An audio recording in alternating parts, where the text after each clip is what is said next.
냉담한 현실에서 어른살을 위한 투두리스트. 나는 나로 살기로 했다. 작가 김수연. 우리는 모두 슈퍼히어로를 꿈꿨다.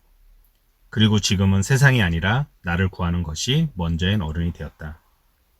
애매한 나이, 애매한 경력, 애매한 실력, 애매한 어른으로 자란 우리는 모두 어른을 연기하며 살고 있는 것은 아닐까? 이 책은 현재를 사랑하는 보통 사람들에게 전하는 위로와 응원을 담고 있다. 무엇이 정답인지 알 수 없는 세상살이, 누구도 흉내내지 않고 누구도 부러워하지 않는 나를 인정하고 사랑하는 방법을 전한다. 더 단단하고 밀도 높은 위안과 응원이 담긴 김수원의 네 번째 그림, 에세이가 당신과 함께한다. 평범하지만 아름다운 우리 보통의 존재들을 위하여. 진지하지만 심각하지 않는 사람, 밝지만 가엾지 않는 사람. 오늘은 100세 기념 스페셜 에디션 나는 나로 살기로 했다 글 그림 김수연님 작가로 시작을 해보도록 하겠습니다. 여러분들은 여러분들의 삶을 살고 계시나요? 저는 이 책을 와이프의 추천을 읽게 됐는데요. 굉장히 글도 담백하고 제가 보통의 존재라는 책으로 한번 독서 리뷰를 한 적이 있었는데요. 그 책을 읽고 나서 이분 또 글도 그 보통의 존재 작가님 못지않게 굉장히 담백하면서 제 마음을 좀 울리는 문구들이 있어가지고 여러분들 한번 이야기를 해보려고 합니다. 먼저 목차부터 한번 보도록 하겠습니다. 파트 1에서는 나의 삶을 존중하며 살아가기 위한 투두리스트, 그리고 파트 2에서는 나답게 살기 위한 투두리스트, 그리고 파트 3에서는 불안에 붙잡히지 않기 위한 투두리스트, 그리고 파트 5에서는 함께 살아가기 위한 투두리스트, 파트 5에서는 더 나은 세상을 위한 투두리스트, 파트 6에서는 좋은 삶, 그리고 의미 있는 삶을 위한 투두리스트. 자, 그럼 파트 1, 나의 삶을 존중하며 살기 위한 투두리스트. 내게 친절하지 않는 사람에게 친절하지 않을 것. 저 또한 그랬고 아마 지금 이 영상을 보시는 분들도 한 번 정도는 갑질을 한번 당해보셨을 거예요. 그런데 이 작가는 이 갑질에 대해서 이렇게 이야기를 하네요. 우리에게 친절하지 않는 이에게, 우리를 존중하지 않는 이에게 친절하려 애쓰지 말자. 상황을 바꿀 수 없을지라도 적어도 그들에게 비굴해지지는 말자. 저열한 인간들로부터 스스로의 존엄감을 지키기 위하여 우리에게 최소한의 저항이 필요하다. 그러면서 매 차트마다 이렇게 그림과 글이 있는데요. 갑질이란 최소한의 인격적 대우조차 갖추지 않는 천박한 갑과 최소한의 인격적 대우조차 요구하지 않는 무력한 을의 합작품이다 해가지고 너나 잘하세요 해가지고 이제 시읒비읒. 저는 이제 이걸 보고 나서 이 책은 꼭 한번 읽어봐야겠다 생각이 들어가지고 정독을 했는데요. 두 번째, 그리고 비참해지려고 애쓰지 않을 거 하면서 이제 인스타그램 예를 들었어요. 저 또한 주변에 후배들이나 저도 마찬가지 인스타그램을 너무 맹신하지 말라, 그리고 너무 많이 보지 말라고 얘기하잖아요. 왜냐면 거기에 다 이쁜 글, 그다음에 아름다운 거, 최고 좋은 것만 올리잖아요. 그리고 좀 보여주기 있어요. 그래서 그런 거에 너무 맹신하다 보면 항상 좀 자기 자신이 초라해지잖아요. 그러면서 여기에 이제 그렇게 나와 있네요. 자신을 비참하게 만드는 법이라는 책에서는 타인의 삶을 훔쳐보며 내 삶과 비교하는 것이 자신을 비참하게 만드는 가장 쉬운 방법이라 이야기했다. 우리 역시 약간의 호기심을 충족하기 위해 타인의 삶을 구경하고 그 대가로 비참함을 지불하고 있는지도 모른다. 하지만 그렇게 충족된 호기심으론 어떤 것도 얻을 수 없다. 그 에너지와 호기심은 어디까지나 자신의 삶을 돌보는데 사용해야 한다.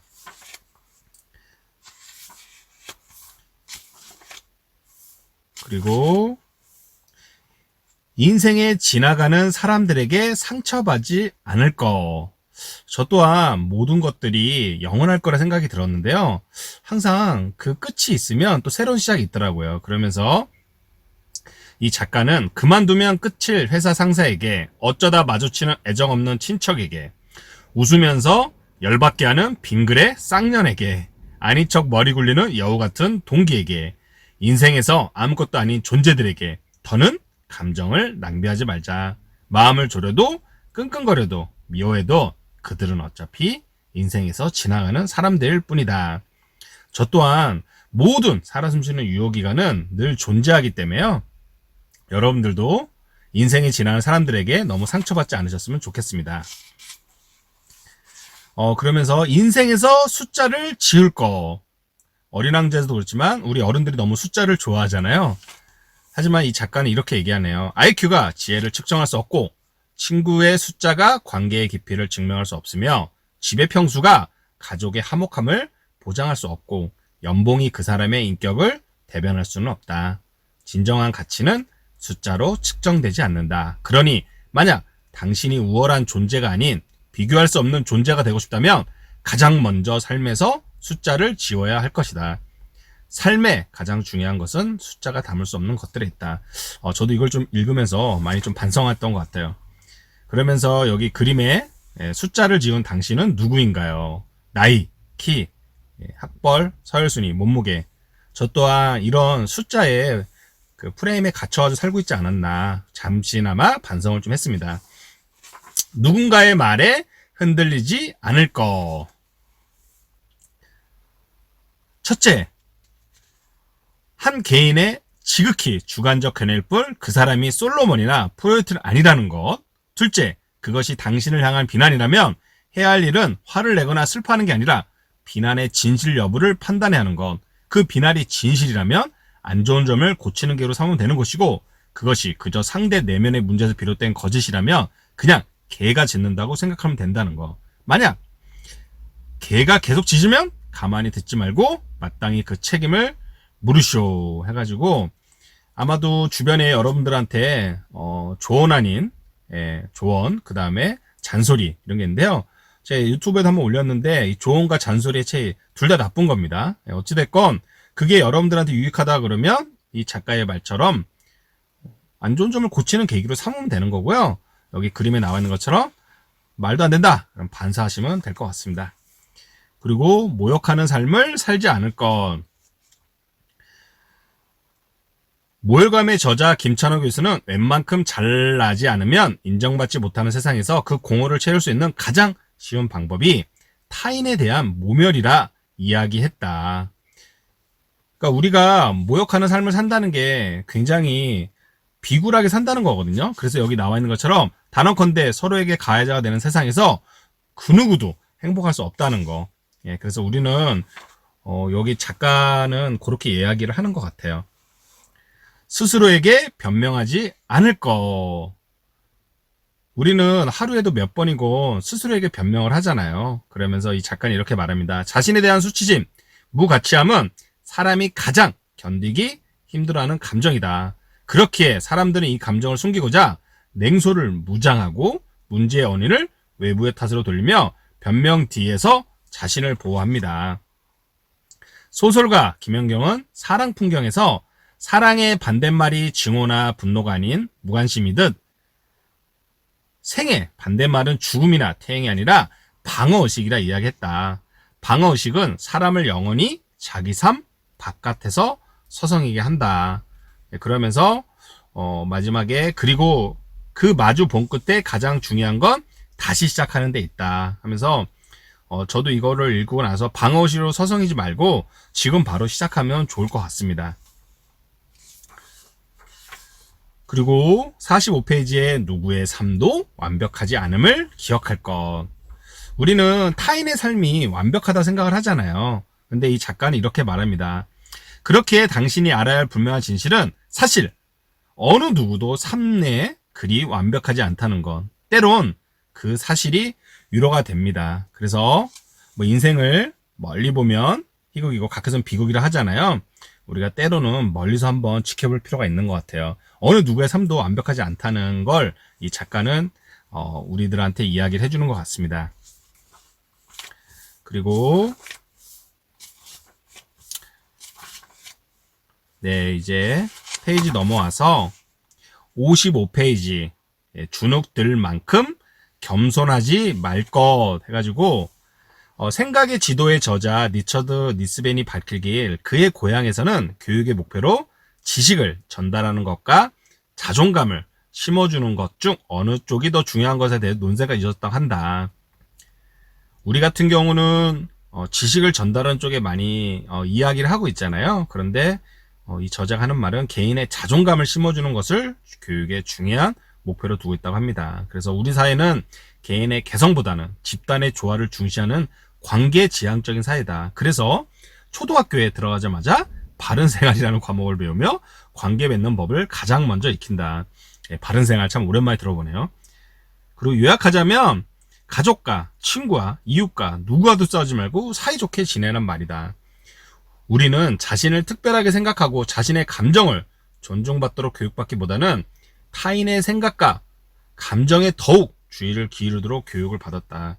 저 또한 이 글을 읽으면서 그런 생각이 좀 많이 드는 것 같아요. 그래서 이 자존감을 지켜주는 건 굉장히 중요한 것 같아요. 그래서 이 저 작가는 당신이 가장 존중하는 사람은 언제나 당신 자신이다. 그래서 본인의 자신감을 높이기 위해서 저자는 강하게 얘기하는 것 같습니다. 60페이지에 나의 삶을 존중할 권리를 말할 것. 그러면서 여기 마지막에 인터넷을 검색해보면 자극 글귀라는 것이 나온다. 대학 가서 미팅할래? 공장 가서 미싱할래? 1등급에 3등급은 치킨을 시키고 4에서 6등급은 치킨을 튀기고 7, 9등급은 치킨은 배달한다. 하지만 우리가 흔히 이런 말 많이 하잖아요. 뭐 공장 가서 미싱할래 하지만 저는 지금은 좀 세상이 바뀌는 것 같아요. 그러면서 이 작가분은 현실의 많은 이들이 육퇴의 노릇을 살아가며 평범한 직장에서 의뢰의 삶을 마주한다. 대부분의 삶은 의뢰의 삶인 것 같아요. 저 또한 그렇고. 그리고 삶의 동력으로 불안과 긴장감이 남았을 때는 아로라민 골드로도 풀 수 없는 마음의 만성피로가 만들어진다.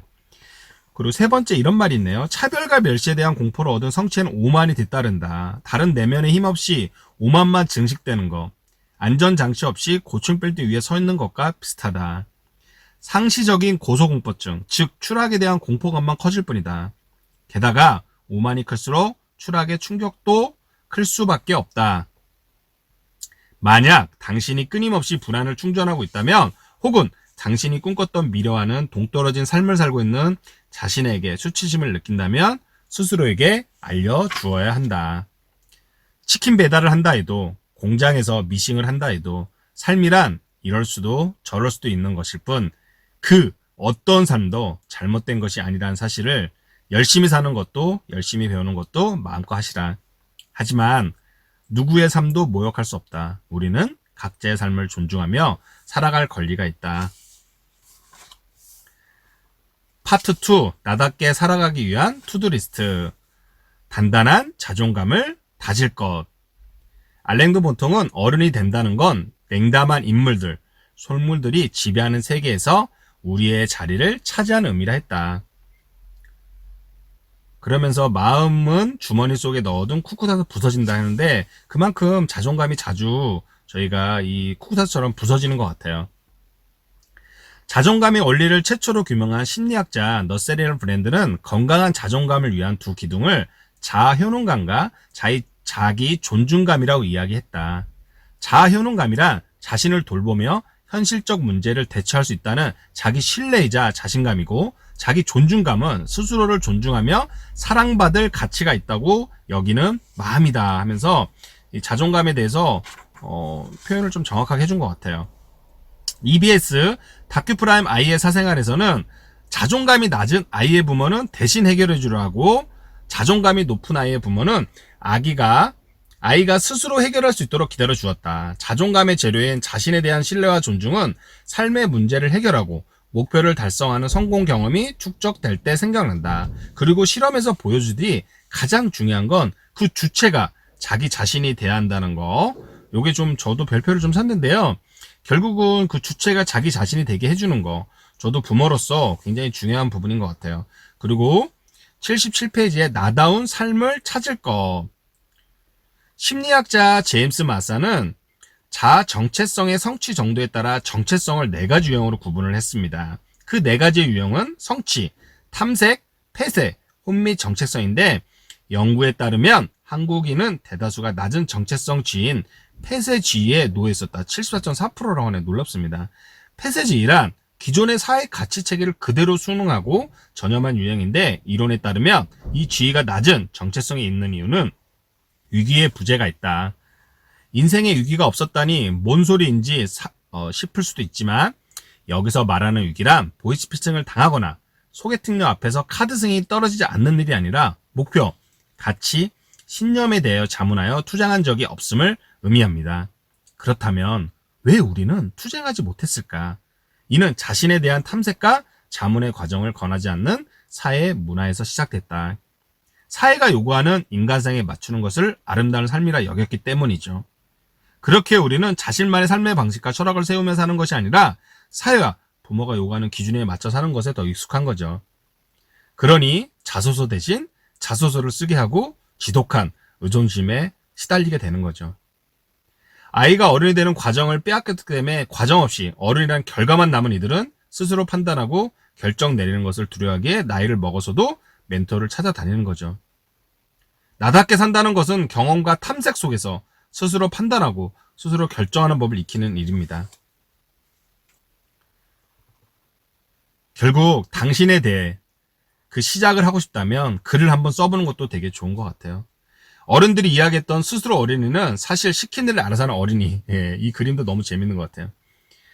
여러분들의 멘토만 찾는 삶이 아닌 스스로를 한번 돌아볼 수 있는 삶을 아마 살라고 작가는 얘기하는 것 같습니다. 그리고 쭉 넘어가서 97페이지에 세상의 정답에 굴복하지 않을 거. 우리가 흔히 생각하는 스마트는 굿이라는 등식에 그녀는 의문을 가지고 있었다. 잘 산다는 의미 역시 비슷한 맥락을 갖는다. 잘 산다고 할 수 있는 요소에는 경제적인 기반 외에도 건강한 신체와 좋은 인간관계, 삶의 철학과 예술을 즐길 수 있는 신미한, 이를 통해 느끼는 보람 등 다양한 가치가 있다. 이렇게 뿌리내린 생각의 방식은 몇 세대 걸쳐 이어졌다. 100억 달러 수출, 100억 달러 소득같이 개량한 한 가지 목표에 매진하게 되던 사회 방식은 5kg 감량, 토익 900 달성 같은 개인의 삶의 방식으로 자리 잡았고, 획일적인 사회 모습은 한 가지 답을 쫓는 개인의 모습으로 남아있게 되었다 하면서 이 숫자에 대한 아까 이야기랑 좀 일맥상통하는 것 같아요. 그러면서 본인만의 삶을 좀 가기를 원하는 것 같고요. 스스로 선택할 것 해가지고 이제 인생은 뭐 BCD한 이야기를 시작을 해서 너세미어 브랜들이 말하기에 선택들은 정신 깊은 곳에 쌓이고 그렇게 쌓인 결과를 자존감이라 부른다고 한다. 삶에서 자신이 내리는 선택이 모여 자존감을 이룬다는 것이죠. 그러니 여러분들이 제갈공명이 옆방에 살지라도 우리의 결정권을 위임해서는 안 된다. 오직 과거라는 당신의 데이터베이스와 실수라는 오답노트, 그리고 내면의 받침반을 믿고 나아가는 삶을 살기 바랍니다. 그리고 109페이지에 개인의 취향을 갖출 것 해가지고 결국 요즘에 취미에 대한 이야기가 많이 나오잖아요. 멀티페르소나도 그렇고. 그래서 이 작가도 그렇게 말을 하는 것 같아요. 삶을 풍요롭게 하기 위해서는 자신의 취향을 찾아야 한다. 그리고 이를 위해선 자기 감각에 솔직해져야 한다. 안목을 키우는 노력도 필요하지만 취향 자체는 개발하는 것이 아니라 느끼는 것이다. 이거 굉장히 좋은 말인 것 같아요. 삶의 멋과 낭만은 그곳에 있다. 분석 심리학자 창시자 카를 쿠스타트 융은 개인이 숨기고 싶어하는 성격의 총합을 그림자라 이야기하며 누구나 그림자가 있다고 주장했다. 그의 말에 따르면 그림자는 완전히 제거될 수 없으며 건강한 내면을 갖기 위해서는 그림자와 화해하는 것이 최선의 방법이라 했다. 우리는 한 사건에 대하여 한 가지 감정만 갖는 게 아니며 누구나 인정받기 싫은 찌질함과 이기적인 마음, 흑역사가 있다. 그런데 내면의 그림자가 보기 싫다고 인정하지 않으면 자기 개념은 뒤죽박죽이 되어 진짜 자신을 인식할 수 없게 되고 통제할 수 없게 된다. 진짜 자기 자신을 대면하는 순간 우리는 비로소 오만한 인간이 아닌 인간적인 인간으로 살아갈 수 있다. 우리는 누군가가 완벽하지 않아서 싫어하지 않는다. 완벽한 척하는 그 오만함에 질리는 거다. 116페이지 자신이 빛날 수 있는 자리에서 살아갈 걸. 한 개인이 자신의 삶을 존중하며 살아가기 위해선 자신의 재능에 대한 이해와 이를 실현할 수 있는 직업 선택이 중요하다. 재능의 크기는 점점 늘려갈 수 있는 것이고 그 크기에 따라 다른 역할을 할 수도 있다. 예를 들면 글을 쓰는 모든 사람이 신춘문예에 도전할 필요는 없다. 재능의 크기보다 중요한 건 자신이 어떤 재능을 가지고 있는지 구체적으로 아는 것이다. 하지만 자신의 삶의 그 정도의 관심과 노력조차 기울일 생각이 없다면 타인은커녕 스스로의 존중도 얻기 어려울 것이라고 작가는 이야기를 합니다. 그래서 이 재능에 대해서 여러분들이 저는 이렇게 생각을 해요. 누구나 다 재능이 있고 그리고 흥미가 있잖아요. 근데 이 흥미와 재능을 좀 착각하는 것 같아요. 흥미는 그냥 취미로 하는 게 맞고요. 재능은 정말 일로서 할 수 있는데요. 그게 사소한 것도 상관없이 없습니다. 여기 그림에 나와 있는 것처럼 여러분들이 잘하는 게 있으면 그거가 열심히 하면 결국은 직업이 될 수 있다는 거죠. 저도 이 작가랑 좀 동의하는 생각인 것 같아요. 파트 3. 불안에 붙잡히지 않기 위한 투두리스트. 123페이지의 삶이란 모호함을 견딜 것. 결국 점이라는 건 홍상가루가 5% 첨가된 홍상 캔디처럼 약간의 진실이 함유된 추측일 뿐이다. 그럼에도 우리는 삶의 확신을 얻고 싶어서 점을 본다. 하지만 노스트라다무스가 관뚜껑을 열고 나온다 해도 미래는 장담할 수 없다. 그건 점쟁이의 내공이 부족해서 혹은 복체가 부족해서가 아니라 삶의 본질이 모호함에 있기 때문이다. 삶이란 결국 모호함을 견뎌내는 일이다. 결국 점 보는 이유도 다 잘 될 거라고 그 한마디를 듣기 위해서다. 다 잘 될 거예요. 점쟁이 대신 믿으시게 자신의 힘을. 어떤 명제를 거짓으로 만드는 가장 쉬운 방법은 영원이라는 부사를 붙이는 거다. 126페이지 문자를 안고도 살아가는 법을 배울 거. 드라마 또 오해영에서 혜영의 말처럼 나는 여전히 내가 애틋하고 내가 잘 되길 바랬다. 누구의 돌봄도 받지 못한 내 삶에 홀로 울고 있다며 그건 너무 미안하지 않는가? 당신에겐 가장 애틋한 당신의 삶이기에 잘 살아내기를 바란다. 진심으로. 누구도 어찌할 수 없는 부분까지 염려하며 완벽한 안전을 얻고자 하는 건 멸균 공간에서 냉장되어 살아가길 바라는 것과 같다.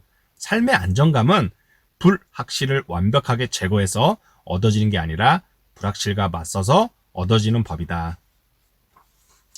자신만의 문제라고 착각하지 말 것.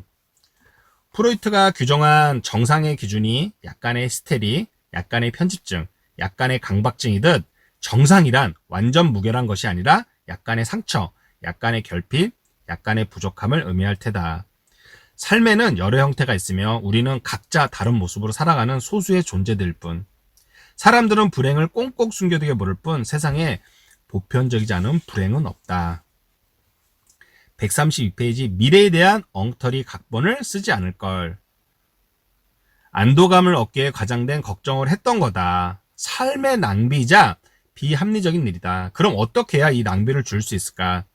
걱정은 대체로 비합리적이고 지나치게 부정적인 생각에서 촉발된다. 그러기에 과장된 걱정에서 벗어나는 방법은 막장 드라마급의 개연성을 가진 왜곡된 생각을 바로 잡는 걸 시작한다. 그 날조된 미래에 붙잡혀 지금을 망치지 말자. 당신의 괴로움은 당신이 쓴 엉터리 각본 때문이다. 결국 우리가 생각하는 것 중에 정말로 건전적인 생각은 별로 없는 것 같아요. 그렇다고 해서 그 생각이 불필요한 건 아니지만 그 고민 자체가 너무 인생에 있어서 엉터리 각본으로 쓴다는 표현을 했는데 이 말에 좀 100% 동의하는 것 같아요. 그러면서 한국에서는 미래에 대한 질문을 너무 많이 해요. 미래에 붙잡혀서 현재 삶을 잃고 있는 거 아닐까 하면서 이탈리아 그 알베르토라는 사람이 이야기를 했는데요.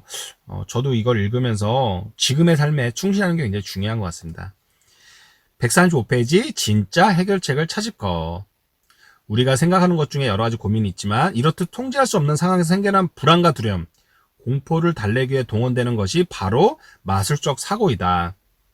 그러면서 다양한 사례가 나와 있는데요. 결국 두려웠던 문제의 실체와 마주하고 걱정을 계획적으로 치환시켜야 한다. 물론 그 시간이 버겁고 힘들 수 있지만 분명히 여러분들은 해낼 수 있을 거라고 작가는 얘기를 합니다. 지나온 길을 돌아볼 때 꼭 필요한 건 후회가 아닌 평가다. 앞으로의 길을 내다볼 필요한 건 걱정의 판단이다 하면서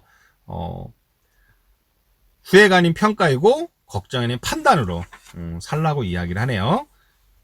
140페이지 과민해지지 않을 것 해가지고 불안이란 과거의 부정적이고 공포스러운 경험을 인해 다시 그 일이 반복될지도 모른다는 막연한 예감이다.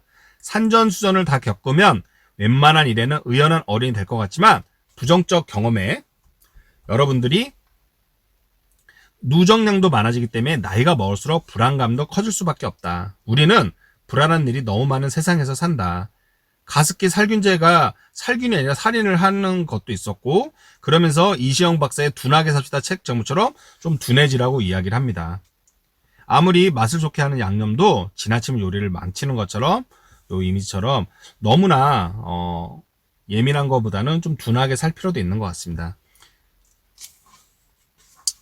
백살 삼적 충분히 슬퍼할 것. 그러면서 감정이란 건 밖으로 새어나지 않도록 틀어막는다고 해서 사라지는 것이 아니기에 애도의 감정을 거치지 못한 상실은 씻겨 내려가지 못한 채 우울이라는 웅덩이로 고이고 우리를 앞으로 나아가지 못하게 한다. 그 실체를 안다 해도 수사의 종결이지 사건의 종결은 아니겠는가? 그 어쩔 수 없었던 모든 것들에게 애도를 표합니다.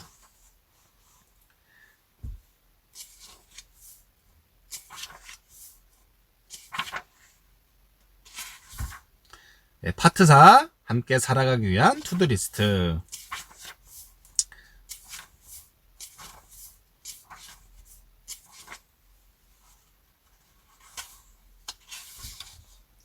(163페이지) 너그러운 개인주의자가 될 것. 사회가 개인을 통제하는 수단으로 개인주의 사회가 주로 개인의 죄책감을 사용한다면 집단주의 사회는 주로 수치심을 사용한다. 죄책감이 스스로에 대한 부끄러움이라면 수치심은 타인을 통해 바라본 자신에 대한 부끄러움이다. 그러다 보니 보란듯이 잘 살겠다, 남부럽지 않게 살고 싶다라는 쓸데없는 말을 하는 거다. 이 과도한 타인의식은 마음의 CCTV를 설치하는 일이라서 누군가 나를 지켜보고 있다는 생각에 우리는 긴장되고 불안하다. 그렇게 한국과 일본에서 미움받을 용기라는 책이 신드롬에 가깝게 팔려나가는 거, 그만큼 타인의 시선을 두려워하며 살아간다는 방증이자 집단주의에 살고 있는 우리의 피로도를 보여준다. 결국 우리에게 미움받을 용기보다 필요한 건 너그러운 개인주의다 하면서 우리에게 필요한 건 걱정이 아닌 존중. 그러면서 저도 이 또한 굉장히 동의하는 바인 것 같아요. 남을 너무 의식하지 않는 삶이 굉장히 중요한 것 같습니다. 일상에서 승패를 나누지 않을 거 해가지고 내용들이 나와 있고요.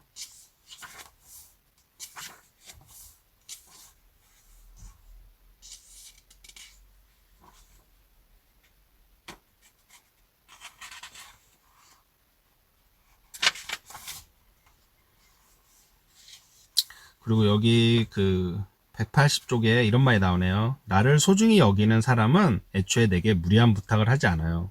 아마 이 관계에서 여러분들이 이 사람하고 나하고 어떤 관계인가를 알아볼 때는 이렇게 판단하시면 좋을 것 같습니다. 좀 100% 맞는 것 같아요. 184쪽 지금의 관계에 최선을 다할 거. 그러니까 우리가 살다 보면은 여러 사람들을 만나게 되는데 이게 영원할 것 같지만 항상 영원하지 않거든요. 뭐 영원한 관계도 있을 수 있죠. 저 또한 10대에서 20대, 20대, 30대, 뭐 이 작가도 마찬가지고 이제 50을 바라보는 이 나이가 돼 보니까 항상 네트워크, 이 관계에서는 네트워크 리셋이 좀 필요한 것 같아요. 그러면서 여기 나와 있는 것처럼 자책감에 함께 불안감이 듭니다. 과거는 나에 대해 성숙하지 못했을까? 살며 맺은 모든 관계를 누적시키며 살 수는 없기에 연합과 관계는 마모되어 사라졌을 뿐일 뿐. 알고 보면 우정의 종료는 누구의 삶에나 일어나는 보편적인 일입니다. 대신 지금 내 곁에 있는 사람들에게 좋은 사람이 되어주는 거, 지금의 나와 닮은 새로운 친구를 만나는 거. 그래서 저는 여러분들한테 여기 나와 있는 것처럼 이롭다고 해서 진실되지 않는 사람을 만나면 외로움에 괴로움까지 더해질 뿐입니다. 네, 그래서 외롭다고 해서 불필요한 사람을 만날 필요는 없는 것 같습니다. 그럼에도 누군가 함께 할 거 해가지고 한때 고동력을 주장한 한 책들이 베스트셀러 되었다. 사람들은 왜 그런 책을 읽을까? 서은국 박사의 책 행복의 기원에서는 사람의 DNA가 생존을 위한 지침서라는 이야기가 나온다. 참 최욱의 인상적으로 설명하자면 DNA에는 우리 조상들의 생존에 대한 매뉴얼이 담겨 있다. 생존에 좋지 않는 행동을 하면 그 행동이 억제되도록 스트레스 시스템이 작동하고 생존에 좋은 행동을 하면 그 행동을 계속하도록 도파민이 팡팡 분비된다. 그러니까 음식을 못 먹으면 스트레스를 받고 맛있는 음식을 먹으면 행복한 건 생존을 위한 DNA 전략인 것이다. 요 생존에 관련된 이야기인데요. 이 행복의 기원책도 꼭 한번 읽어보시면 좋을 것 같습니다. 제가 한번 행복의 기원책도 한번 리뷰를 해보도록 하겠습니다. 그래서 음식과 관련된 인간관계에 금이 갈 때 느끼는 압박감과 스트레스는 본질적으로 생존에 대한 위험심이다. 그래서 음식에 대한 불안이 크지 않는 현대인에게 인간관계는 가장 큰 스트레스 요소로 남았고 강력한 위협 신호로 진이 빠진 사람들에게 혼자의 유용성과 기쁨을 설파하는 책은 매력적일 수밖에 없는 겁니다. 배고픈 순간에는 체크카드가 있고 위험한 순간에는 경찰이 있으며 만약의 순간에는 보험사가 있다. 신세계가 펼쳐진 거다. 그러니까 이젠 고독에도 그럭저럭 살아갈 수 있는 거다.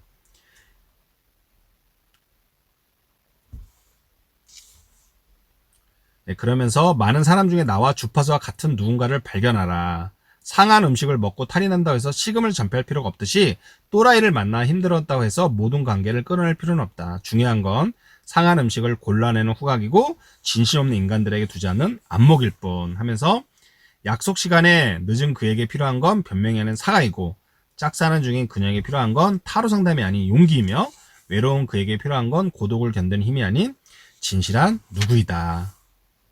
네, 파트 5 더 나은 세상을 위한 투두리스트.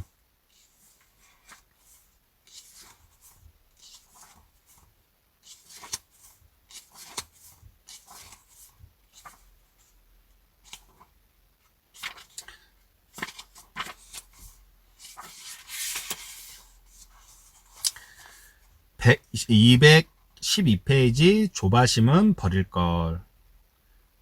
사회는 엄청난 속도로 변하는 것처럼 느껴지만 사실 정말 천천히 변한다는 이야기를 한다.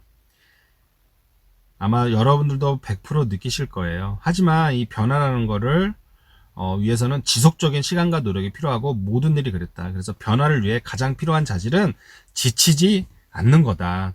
그래서 여기 나와 있는 화상이 생겼을 때 흉터가 남지 않는 법 해가지고 다른 방법은 없다. 연고를 바르고 자주 바르고 계속 바른다. 결국 상처를 치료하는 가장 좋은 방법이 매일 꾸준히 나아지는 노력하는 거기 때문에 여러분들도 한 걸음 한 걸음 달려가시면 좋겠다는 얘기를 작가는 이야기를 하는 것 같습니다. 그리고 쭉 읽으면 좋은 내용들이 많이 있고요. 파트 5에서는 그리고 233페이지 방황하는 어른이 될 거 해가지고 김영철 정신과자는 헝가리, 일본, 우리나라의 공통점은 방황이 허락되지 않는 사회를 이야기한다. 그리고 이 세 나라의 한 가지 공통점이 있는데 바로 높은 자살률이다. 그 결과 우리나라는 자살률 최고, 출산율 최저는 두 가지 지표를 갖고 있다. 이 지표의 공통점은 생존과 번식이라는 가장 인간의 본능마저 포기하는 거라고 이야기를 합니다. 그래서 좀 슬픈 이야기이긴 하지만 결국 우리가 각자의 길을 가면서 의미 있는 삶을 사는 게 굉장히 중요하지 않을까 생각이 들고요. 마지막 파트 6 좋은 삶 그리고 의미 있는 삶을 위한 투두리스트 해가지고 241페이지 행복을 삶의 목적이라 부르지 않을 것 해서 기쁨, 분노, 혐오, 공포, 슬픔, 놀람 이런 감정의 6가지를 인간이 행복하자 한다면 긍정적인 감정 딸랑 한 가지만 세팅해 놓을 수가 없다. 여기 보시면은 긍정적인 감정 딱 한 가지밖에 없잖아요. 근데 삶의 목적이 행복이라는 생각 그 자체가 대단히 큰 착각이다.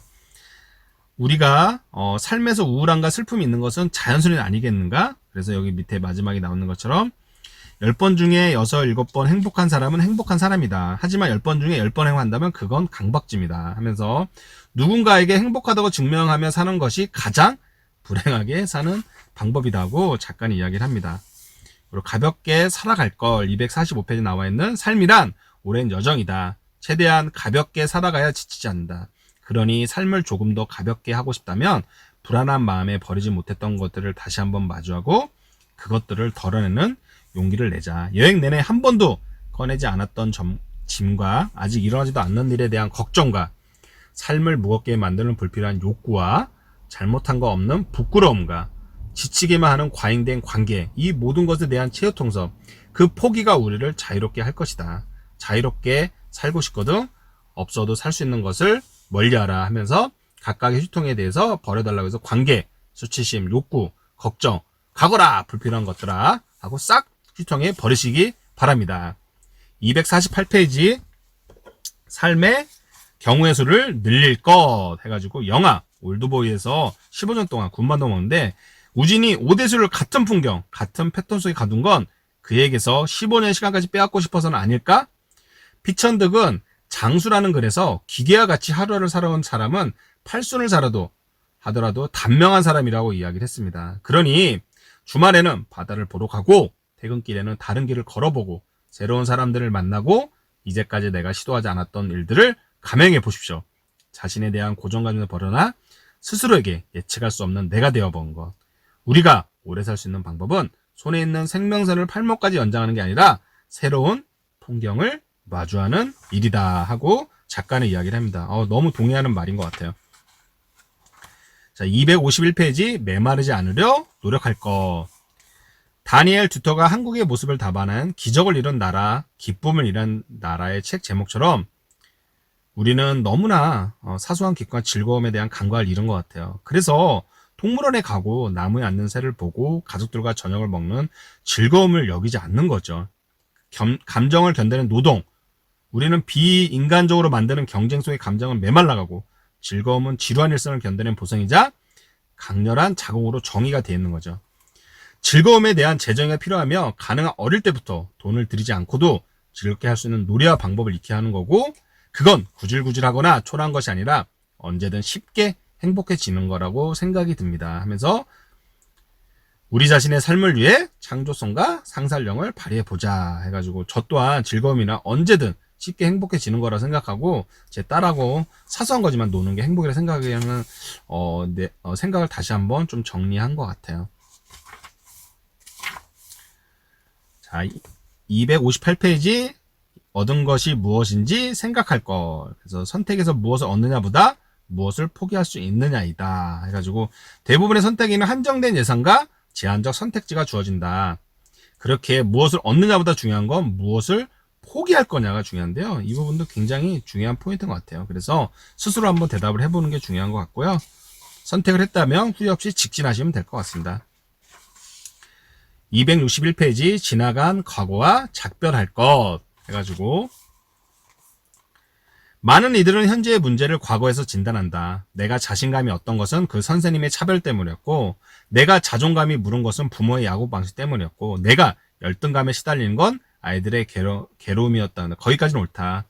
하지만 생각을 해보면 나의 부모도 처음부터 부모가 되기 위해 태어난 존재가 아닌 서툰 어른이었을 거다. 그리고 그때 나는 그 사실을 깨닫지 못할 만큼 너무 어렸다는 거다. 하지만 이제 우리는 무력한 어린이가 아니며 앞으로 나아갈 자격이 있다. 더 이상 과거에 붙잡혀 살고 싶지 않다면 과거에 연약했던 나에게 위로를 미성숙했던 그 모든 존재들에게 작별을 고해야 한다.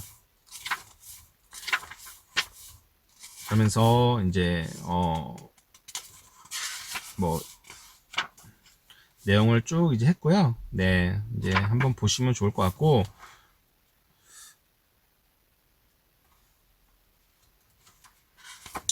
어떻게 이 책은 여러분들이 진짜 가볍게 읽어도 좋고요. 아니면 이렇게 필사리에다 적어도 좋은 것 같아요. 특히나 지금 내 삶이 가는 길이 맞는지 그리고 좀 무기력함이 오거나 좀 외롭거나 그럴 때 내가 누군가하고 이야기하고 싶을 때 이 책을 읽으면 좋을 것 같고요. 혹시라도 궁금하신 분들은 언제든지 댓글 달아주시면 제가 또 이야기 또 나누도록 하겠습니다. 여러분들 행복한 하루 보내시고요. 송프로 또 좋은 책으로 독서 리뷰 하도록 하겠습니다. 남은 시간도 해피 파이어!